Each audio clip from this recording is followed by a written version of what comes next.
हाँ, next numerical देखते हैं।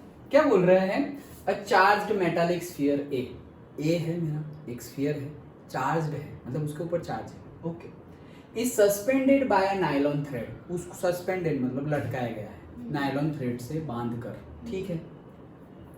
Another charged metallic sphere B, दूसरा है, वो भी चार्ज है, held by an insulating handle is insulating handle से। दूसरा बी भी क्या है? चार्ज है। ए भी क्या है? चार्ज है।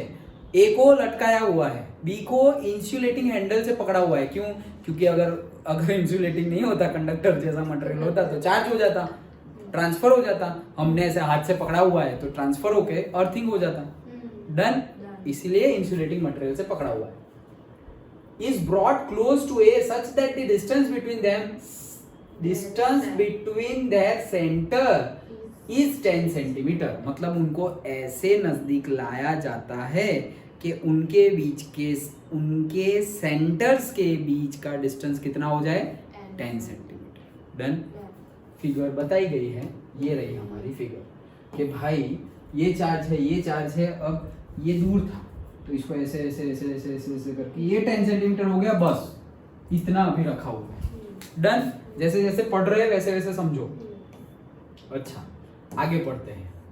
The resulting repulsion of A is noted. Obviously दोनों पे चार्ज है, हमें बोला नहीं था इक्वल चार्ज है एंड ऑल, बट ये लोग क्वेश्चन में ही बोल रहे हैं कि रिपल्शन, मतलब हमें समझ में आ जाना चाहिए कि दोनों में लाइक चार्जेस है।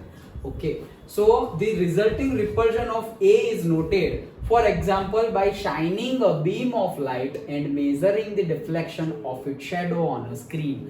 मतलब कि क्या कि सपोज ऐसा समझो, यहाँ तो नहीं दिखाई देगा, अभी लाइट दोनों चालू है, इसलिए कहने का मीनिंग क्या है कि हम यहाँ से लाइट आ रही है और मैं यहाँ खड़ा हूँ, तो तुम्हें अभी जो मेरे पीछे वाली स्क्रीन है वो दिख रही है क्या? ऑब्वियसली नहीं दिखेगी, मैं बीच में हूँ। ओके सर, कैसे फालतू सवाल पूछ रहे हो? अच्छा ओके, तो नहीं दिखेगी। लेकिन अगर सपोज मयंक सर आ रहे हैं और वो मुझे मारने आ रहे हैं, तो मैं ऐसे हिल गया, मैं क्या है यहाँ से आए तो मैं ऐसे हिला, रिपल्शन हो रहा है ना, मारने आया इसलिए तो बोला, नहीं तो मैं मैम को बुला देता, अट्रैक्ट करवा देता। ओके, बट मारने आ रहे हैं, ओके, तो रिपल्शन हो रहा है, मुझे डर लग रहा है, तो मैं गया। जैसे ही मैं गया तो तुम्हें मेरे पीछे ये जो नहीं दिख रहा था ना वो दिखने लग जाएगा। यही होता है शाइनिंग। शाइनिंग मतलब क्या? तुम्हें दिखने लग गया वो, हे यहाँ लाइट आई, पहले तो नहीं थी, अब लाइट आ गई। अभी मेरे इतने बड़े में तो इतनी बड़ी लाइट आई तो तुम्हें इतना ऑब्जर्व नहीं हो रहा है, लेकिन ऐसे पूरा बोर्ड ऐसे समझो कि वाइट है और उसमें सिर्फ ये बॉल और ये थ्रेड दिख रही है ब्लैक। जैसे ये थोड़ा हिलेगा ना तुम्हें पता चलेगा, ये हिला हो, रिपल्शन हुआ। बादल होते हैं। हाँ, उसमें कैसे पता चलता है? सन थोड़ा भी अंदर बाहर हो तो ये देख इतने में शेडो है और उतने में शाइनिंग है, पता चल जाता है ना, वैसे ही। Yes, so sphere A and B are touched by uncharged sphere C and D respectively। चलो अब कुछ नया लाए, क्या कर रहे हैं? A और B दोनों है, अब दो दूसरे स्फीयर है C और D, वो दोनों को टच कर रहे हैं A और B के साथ। अच्छा, टच कर रहा है, टच करेंगे तो क्या होगा भाई? चार्ज ट्रांसफर होंगे obviously. Okay, as shown in the figure B, ये रहा। तो A के साथ C टच कर दिया और B के साथ D टच कर दिया, तो देखो यहाँ पे चार्ज आधा हो गया, यहाँ पर भी चार्ज आधा हो गया। ऐसे एग्जैक्टली आधा नहीं होगा बट हो गया। ओके, हमें जो बोल रहे हैं फिगर गिवन है तो हम मान रहे हैं। ओके, हाँ, तो क्या बोल रहे हैं? That's it. अभी आगे कुछ बोला है क्या? C and D are then, अच्छा, so C and D are then removed and B is brought closer to A to a distance 5 centimeter between their centers as shown in the figure C। भाई figure ही figure है। अच्छा, तो क्या, अब समझ लो, पहले से क्वेश्चन समझ लो। क्या किया? पहले ये दो थे, चार्ज थे, नजदीक लाए, कहां तक? 10 सेंटीमीटर उनके सेंटर का बीच का डिस्टेंस हो वहां तक। अच्छा, आ गया। अब वो दोनों के साथ दूसरे दो स्फीयर लगाए तो उनका चार्ज क्या हो गया? थोड़ा थोड़ा ट्रांसफर हो गया। डन। अब ट्रांसफर हो गया, अब वो जो दूसरे दो स्फीयर थे C और D, उसको वापस निकाल लिया और अब वापस जो A और B बचे हुए हैं उसको फिर से वापस नजदीक ले जा रहे हैं। पहले कितने पे थे 10 सेंटीमीटर पे, अभी कितने पे ले आए हैं 5 सेंटीमीटर पे, डिस्टेंस कम कर दिया है।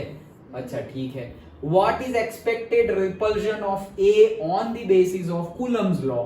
Spheres A and C, B and D have identical sizes. Ignore the sizes of A and B in comparison to the separation between their centers. अच्छा, तो क्या पूछ रहा है, क्वेश्चन क्या है वो समझो। क्वेश्चन ये है क्या, what is the expected result repulsion of A on the basis of Coulomb's law? कि भाई पहले A था चार्ज बॉडी, B था चार्ज बॉडी, और B को नजदीक लेकर आ रहे थे A के पास, तो रिपल्शन हो रहा था।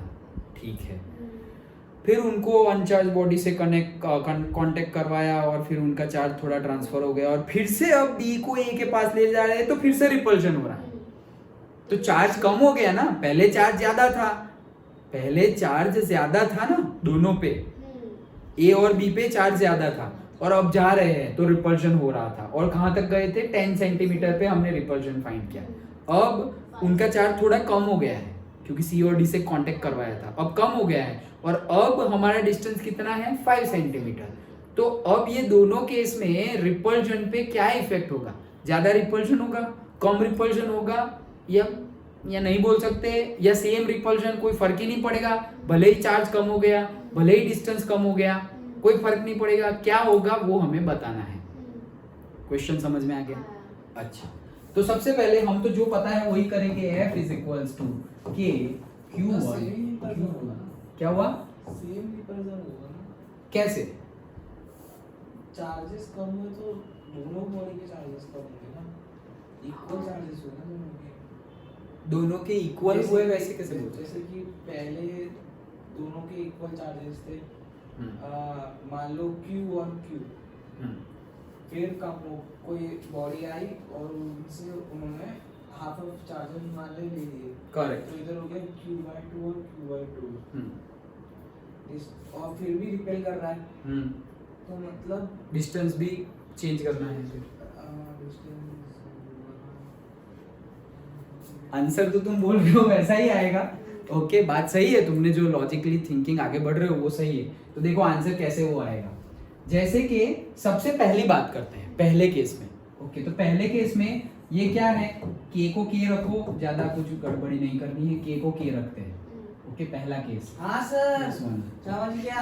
अगर चार्जेस हाफ हो तो डिस्टेंस भी तो उतना ही हाफ हुआ है ना। हाँ, 10 का 5 हो है। Yes, correct. Okay, so suppose पहला का केस है, तो पहले मेरा है सपोज Q1 और दूसरा है Q2, तो यही है ना यार, Q1 और Q2। ओके, दो अलग अलग चार्ज है, वो लिख दिए हैं। और R का स्क्वायर 10 सेंटीमीटर था। ओके, सेंटीमीटर में रखूं या मीटर में करूं? अभी सेंटीमीटर में रखते हैं, चलो। सो 10 सेंटीमीटर का स्क्वायर तो कितना हो जाएगा 100। डन। और फोर्स है हमारा तो नहीं, हम ऐसा नहीं करेंगे, क्या कर देंगे, जो भी डिस्टेंस है 100 उसको सेंटीमीटर में कन्वर्ट कर लेंगे। सो मेरा क्या है 10 है इंटू उसका सेंटीमीटर कितना होगा, सेंटीमीटर का मीटर में कन्वर्ट करना है तो क्या हो जाएगा 10⁻², और उसका क्या करना है स्क्वायर। दैट्स इट, जो है वो लगता है, क्योंकि यूनिट फिर ये करना हो तो सेंटीमीटर कहोगे तो भी चलेगा, ऐसा कुछ नहीं है, लेकिन यहाँ चलेगा, हर जगह नहीं चलेगा, तो जो प्रैक्टिस है वही रखते हैं। अच्छा, Q1 Q2 upon this. Done. अब वो C और D आए और आधा आधा चार्ज ले गए। डन, क्योंकि आइडेंटिकल साइज के थे तो आधा आधा चार्ज ले गए। तो अब क्या होगा, अब केस 2 का फोर्स हम गिनते हैं, तो अगेन K, अब चार्ज A पर जो था Q1 वो आधा हो गया, तो Q1/2 हो गया, तो इसका क्या लिखेंगे हम Q1/2। B पर जो था Q2 वो भी आधा हो गया, तो उसके लिए भी क्या लिखेंगे Q2/2। और जो डिस्टेंस था वो कितना हो गया, वो 10 से क्या हो गया 5 हो गया, तो यहाँ पे 5 इंटू 10⁻⁻, ये माइनस है ना, -2 टू दी होल स्क्वायर। तो अगर तुम देखोगे तो ये तो K है, ओके, इज इक्वल्स टू, अब यहाँ पर देखोगे K Q1 Q2, तो 2 से क्या हो गया 4 हो गया। ओके, और से यहाँ पर मैं तुम्हें कैलकुलेशन करके दिखाऊं, K Q1 Q2, तो डिवाइड बाय क्या है, डिवाइड बाय है 10 इंटू 10⁻², मतलब क्या 10⁻1, 10 इंटू 10⁻² मतलब क्या, 10⁻⁻1। 10⁻⁻1 का स्क्वायर, तो वो क्या होगा 10⁻²। 10⁻1 का स्क्वायर, तो 1 2 2, 10⁻²। No doubt right. ओके, तो यहाँ पर क्या आया है, दिस इंटू 10⁻², ऊपर जाएगा तो क्या हो जाएगा +2। डन। ये कैसे आया देखो, फिर से बता रहा हूँ, 10 इंटू 10⁻², बेस सेम है तो पावर का एडिशन होगा, -2 + 1, -2 + 1 क्या होगा -1, तो 10⁻1 होल का स्क्वायर मतलब क्या 10⁻², और 10⁻² यहाँ है ऊपर गया तो 10⁻² + 2। तो तुम्हारा फाइनल आंसर क्या आया FC1 का, FC1 का फाइनल आंसर आया K Q1 Q2 10⁻², that's it. K Q1 Q2 into 10⁻², यही आंसर आया। डन, पक्का। अब यहाँ गिनते हैं, तो यहाँ गिनेंगे तो क्या होगा K, अब Q1 Q2 तो Q1 Q2, अब ये 2 इंटू 2 क्या है 4, उसको मैं नीचे ले जा रहा हूँ तो ये आ जाएगा नीचे 4। डन।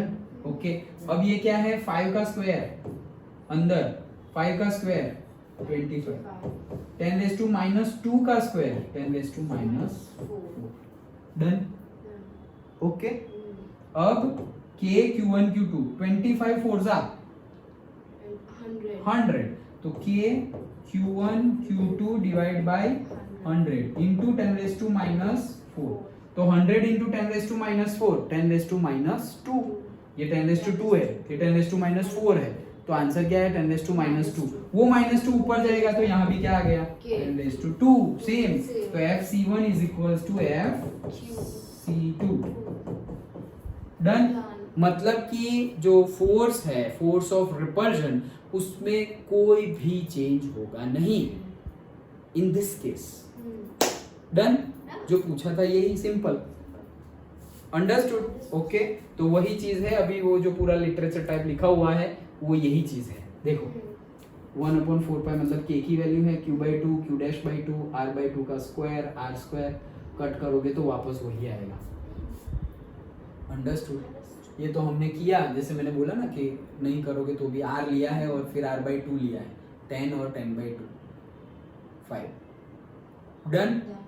न्यूमेरिकल समझ में आ गया है, इजी। हाँ देखो, लेकिन देखो कैसे आंसर से बड़ा तो उसका क्वेश्चन है आंसर से बड़ा तो उसका क्वेश्चन है, और हम क्वेश्चन देख के ही ये क्या पूछ लिया भाई, 3 फिगर इतना बड़ा, ये क्या है भाई, कुछ नहीं है।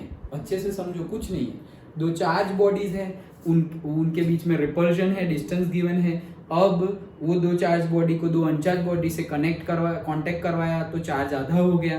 अब फिर से डिस्टेंस चेंज हुआ, अब भी रिपल्जन ही है। दोनों रिपल्जन को कंपेयर करो, अगर कोई ज्यादा है कोई बड़ा है तो हम बोल देंगे कि भाई जब डिस्टेंस 10 था तब कम था और डिस्टेंस 5 हुआ तो ज्यादा हो गया, या वाइस वर्सा। और यहाँ पर तो सेम आ गया तो हम बोल देंगे कि भाई repulsion force remains same. Done. Okay, तो उन्होंने भी लिखा हुआ ही है, thus the electrostatic force on A due to B remains unaltered, मतलब चेंज नहीं हो रहा है। डन। अंडरस्टूड। पक्का।